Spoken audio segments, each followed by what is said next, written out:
Hello students, कैसे हैं आप लोग। तो मैं डॉक्टर जितेंद्र वर्मा मानस स्टडीज़ के स्टूडियो से फिर से एक बार आपका स्वागत करता हूं। लास्ट क्लास में हमने कंसंट्रेशन टर्म्स के बारे में पढ़ा, जिसमें हमने टेम्परेचर डिपेंडेंट कंसंट्रेशन टर्म पढ़ी थी, जिसमें volume percent, mass by volume percent, strength, इन सब के बारे में हमने डिटेल्स ली थी। आज का जो हमारा टॉपिक है वो बहुत इंपॉर्टेंट टॉपिक होने वाला है और वो है मोलैरिटी। मैक्सिमम नीट और जेई में जो क्वेश्चन आते हैं वो मोलैरिटी वाले पार्ट से प्लस मोलैलिटी के से ही पूछे जाते हैं। तो चलिए स्टार्ट करते हैं आज का टॉपिक, दैट इज मोलैरिटी। तो हमारे पास यहाँ पर है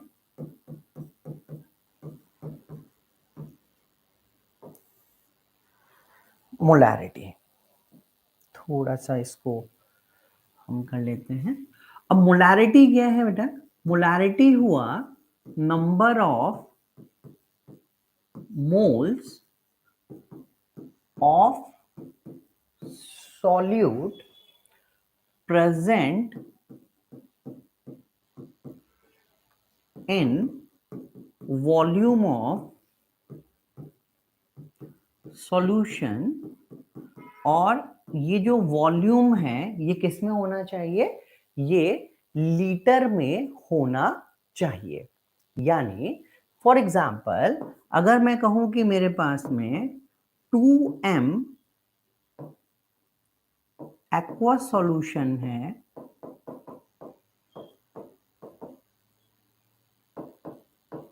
ग्लूकोज का, इसका मतलब ये हुआ कि 2 moles of glucose are present in 1 liter of solution।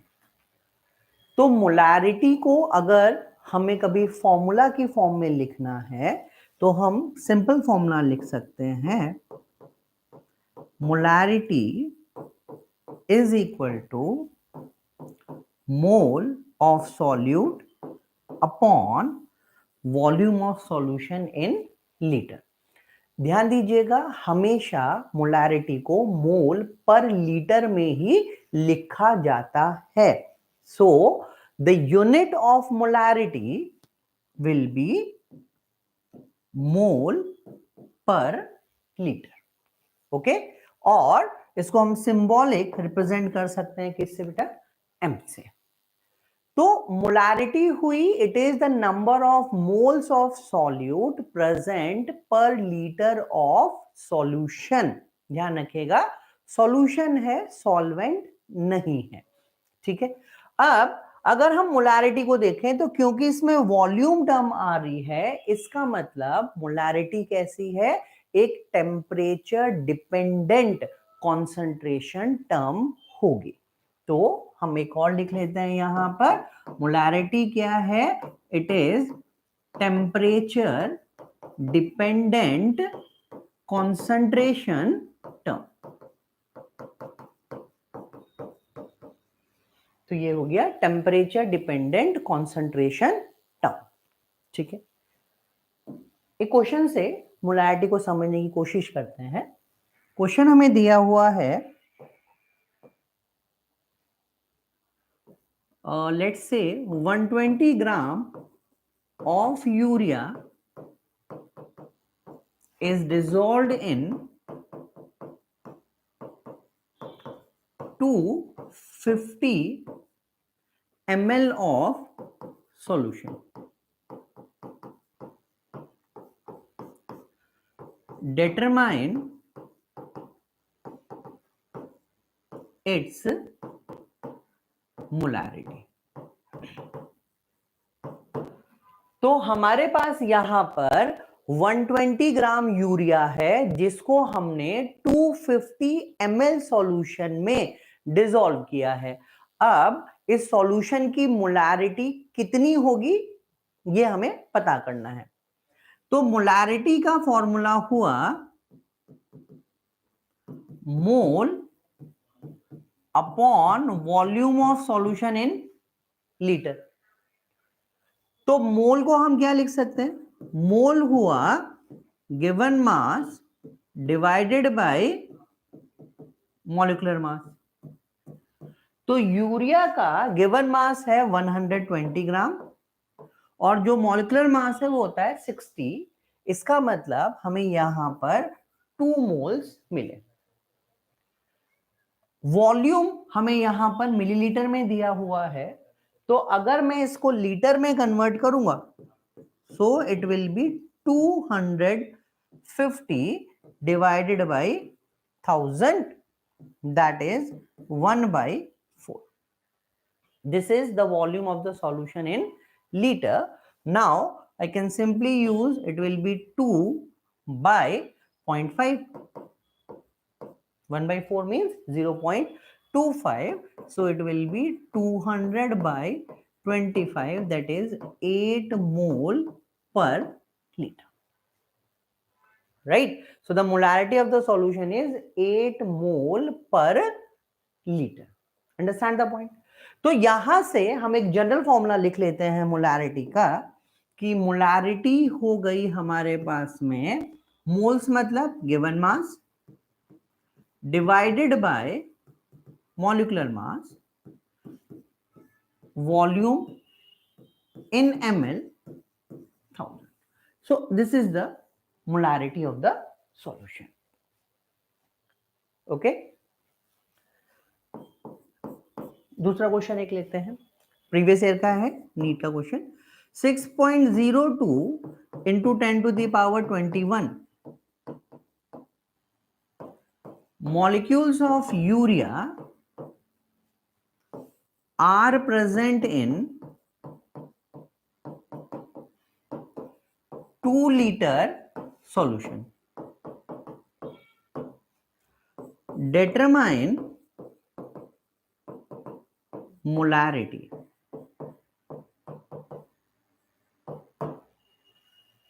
तो इस क्वेश्चन में हमें वॉल्यूम ऑलरेडी लीटर में गिवन है, तो हमें उसका कन्वर्जन नहीं चाहिए, और यहां पर मुझे नंबर ऑफ मॉलिक्यूल्स दिया हुआ है। तो अगर मेरे पास में नंबर ऑफ मॉलिक्यूल्स है तो मैं वहां से number of moles find out करूंगा। तो यहां पर मोल्स हो जाएंगे, number of molecules is 6.022 into 10 to the power 21 upon Avogadro number, that will be 0.01 moles. So this is the moles of urea. Now molarity will be 0.01 volume 2, so it will be 1 by 200 m. Okay, so this is the way you need to identify or determine the molarity of the solution. Now अगर हम यहां पर molarity का formula देख रहे हैं बेटा, तो ये था mole upon volume of solution in litre. तो यहां से हम एक मोल को लिख सकते हैं कि नंबर ऑफ मोल्स अगर कभी फाइंड आउट करने होंगे तो नंबर ऑफ मोल्स आएगा आपके पास में molarity into volume of solution in litre. तो अभी तक हमने मोल्स के जो फॉर्मूले पढ़े उसमें हमारे पास था given mass divided by molecular mass. अगर कोई गैस आपको एसटीपी भी दी हुई है तो volume of gas at STP divided by 22.4 litre. अगर आपको कोई नंबर ऑफ पार्टिकल्स दिए हुए हैं तो number of particles divided by Avogadro number. Now we have one more formula of mole, कि मोल क्या हुआ, molarity into volume of solution in litre. Okay, देखिए इस पे किस टाइप के क्वेश्चंस आए हुए हैं और किस टाइप के क्वेश्चंस पूछे जा सकते हैं। फॉर एग्जाम्पल हमें कहा गया है determine number of moles first मुझे दिया हुआ है 200 ml 0.1 m HCl solution. Second हमें दिया हुआ है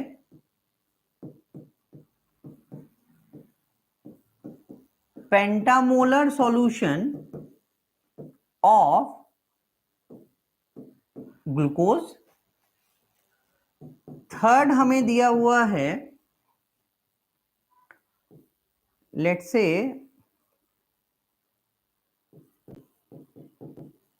डेसीमोलर solution of urea with volume 500 ml। तो हमारे पास में पहले केस में 200 ml 0.1 m HCl है, दूसरे केस में पेंटामोलर सॉल्यूशन है ग्लूकोज का, और तीसरे केस में हमें यहां पर डेसीमोलर सॉल्यूशन ऑफ यूरिया गिवन है। तो यहां पर अगर मुझे नंबर ऑफ मोल्स निकालने हैं तो नंबर ऑफ मोल्स हो जाएगा, it will be molarity 0.1 into 200, so this will be 20 millimoles. ठीक है, तो आप पहले मिलीमोल्स निकाल लें या आप डायरेक्ट कन्वर्ट कर सकते हैं। मुझे 200 ml का मतलब कितना हुआ, 200 ml को अगर आप लीटर में कन्वर्ट करेंगे तो ये हो जाएगा 200 by 1000, दैट इज 0.2 लीटर। तो अगर हमें मिलीमोल निकालना है तो 0.1 into 0.2 दैट इज 0.02। तो मेरे पास 0.02 मोल्स मिले किसके, HCl के, अगर वो 0.1 मोलारिटी के प्रेजेंट हैं 200 ml सॉल्यूशन में। सेकेंड क्वेश्चन में हमें कहा गया है पेंटामोलर सॉल्यूशन ऑफ ग्लूकोज।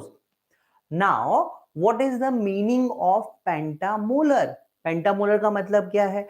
तो इसके लिए कुछ टर्म्स हैं जिनको हम पहले समझ लेते हैं, उसके बाद में फिर हम क्वेश्चंस के ऊपर आएंगे। देखिए, जैसे आपको कहा गया सेमी मोलर, तो सेमी मतलब होता है हाफ m/2। दूसरा हमें कहा गया सेंटीमोलर, सेंटी कितना हुआ बचा, 10 to the power -2, तो ये कितना हो जाएगा m/100 solution. We have decimolar, deci मतलब 10 to the power -1, that is m/10। Then we have millimolar, millimolar हुआ m/1000।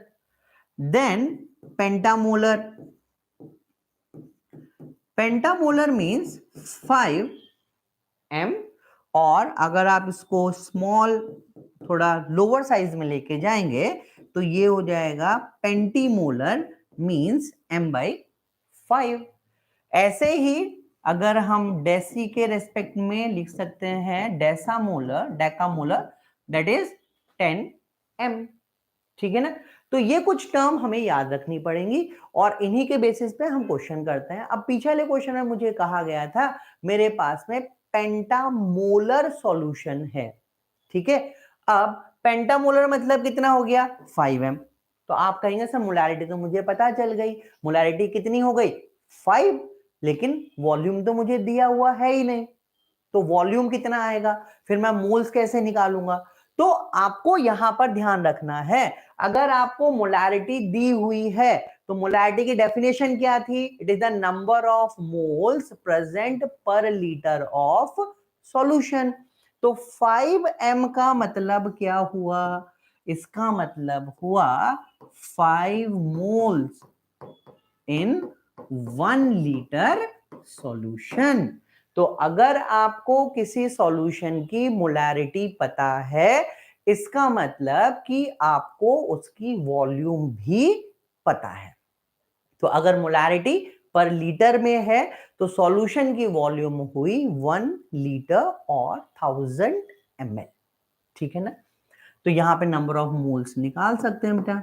नंबर ऑफ मोल्स हो जाएगा 5 into 1 that is equal to 5। ठीक है, थर्ड क्वेश्चन क्या था हमारे पास में, decimolar solution of urea but volume दी हुई है बेटा कितनी, 500 ml। तो नेक्स्ट है हमारे पास यहां पर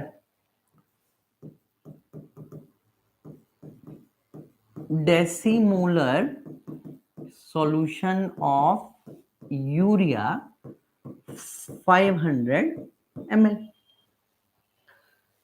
तो वॉल्यूम किस में लेना है, लीटर में, तो पहले इसको लीटर में कन्वर्ट कर लेते हैं। तो वॉल्यूम हो जाएगा हमारे पास में 0.5 लीटर। ठीक है, डेसीमोलर का मतलब कितना हुआ, 0.1 m।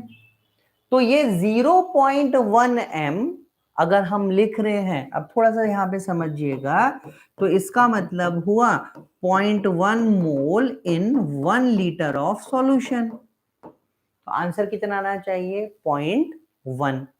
गलत आंसर है बेटा। क्यों गलत है, क्योंकि मेरे पास में वॉल्यूम गिवन है कितनी, 0.5। अगर वॉल्यूम गिवन नहीं होगी तब इसका आंसर 0.1 होगा। क्योंकि मुझे वॉल्यूम गिवन है तो इस पर्टिकुलर वॉल्यूम में कितने मोल्स प्रेजेंट होंगे वो मुझे फाइंड आउट करना पड़ेगा। तो यहां पर नंबर ऑफ मोल्स हो जाएगा 0.1 into 0.5, that is 0.05। So this is the number of moles present in decimolar solution of urea having volume 500 ml। ठीक है बेटा, अगर 1 लीटर होता तो 0.1 ही उसमें प्रेजेंट होते। अब यहां पर हमें मोल्स पूछ लिया, अब मैं यहां पर मॉलिक्यूल्स के बारे में भी थोड़ा पूछ सकता हूं। भाई क्वेश्चन उन्होंने दे दिया, determine number of molecules in let's say 200 ml decimolar solution of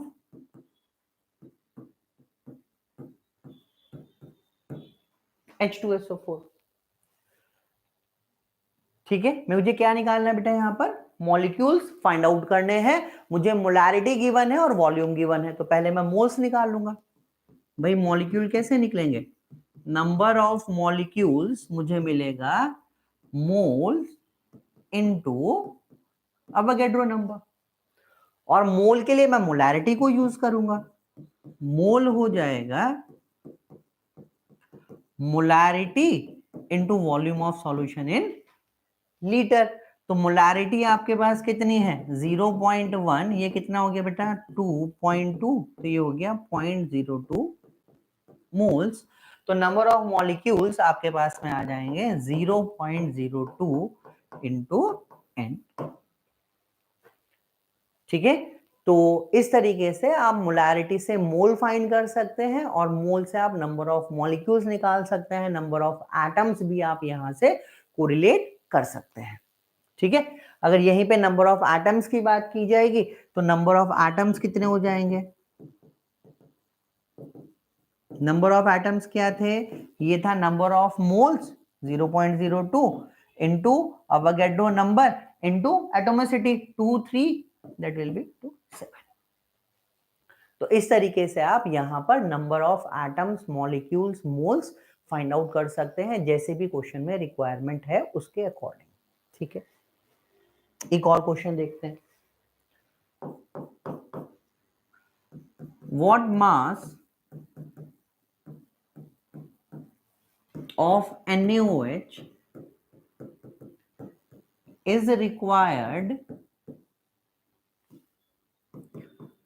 to prepare 0.2 m 400 ml solution। ठीक है, तो इस टाइप के क्वेश्चंस प्रीवियस ईयर में आपको बहुत देखने को मिलते हैं, जहां पर इवन एनसीईआरटी में भी क्वेश्चन दिया हुआ है, if you remember, sodium acetate के रिस्पेक्ट में। So what mass of NaOH is required to prepare 0.2 m 400 ml solution. तो सिंपल मोलैरिटी लगा दीजिए बेटा, मोलैरिटी क्या हुआ, गिवन मास इसको मैं W लेता हूं, divided by molecular mass into 1000 upon volume of solution in ml। तो डेसीमोलर मतलब कितना हो गया 0.1, W मुझे फाइंड आउट करना है, NaOH का मोलर मास हो गया 40 इंटू 1000 अपॉन 400, तो W हो जाएगा 0.1 into 16 that is equal to 1.6 gram. ठीक है, तो इस तरीके से आप यहां पर मास को फाइंड आउट कर सकते हैं।